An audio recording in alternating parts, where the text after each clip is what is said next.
సర్వ సృష్టికి స్వార్థను ప్రకటించండి. నమ్మిన వానికి రక్షణ, నమ్మని వానికి శిక్ష విధింపబడిందని దేవుని వాక్యం తెలియజేస్తుంది. కాబట్టి ఏందయ్యా స్వార్థాలంటే, ప్రభు అయిన యేసుక్రీస్తు మానవునితో సహవాసం చేసేవాడు. ఆది కాలంలో మనం పరిశీలన చేయగలిగితే, దేవుడైన యెహోవా నేలమట్టితో నరుని నిర్మించి వారి నాసికారంధ్రముల్లో జీవవాయువు రోజుగా నరుడు జీవాత్మ అయ్యెను. ఒక మనిషి ఇలాగా భూమి మీదకి వచ్చాడండి. దేవుడు మానవునితో సహవాసం చేయడానికి ఇష్టపడిన దినం.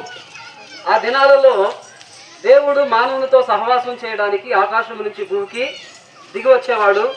చక్కటి వనాన్ని ఏర్పాటు చేసి ఆ వనంలో చక్కటి ఫలవృక్షాలను ఇచ్చాడు. అయితే ఒక ఆజ్ఞను పెట్టాడు వాళ్ళకి, మీ మధ్యలో ఉన్న చెట్టు ఫలాన్ని మీరు తినకూడదు, వీటిని తిని దినమున మీరు నిశ్చయముగా చచ్చిపోతారని వాక్యం తెలియజేస్తుంది. చచ్చిపోవడం అంటే ఎలాగానంటే దేవుడిని చూచే నేత్రాలను కోల్పోతారని.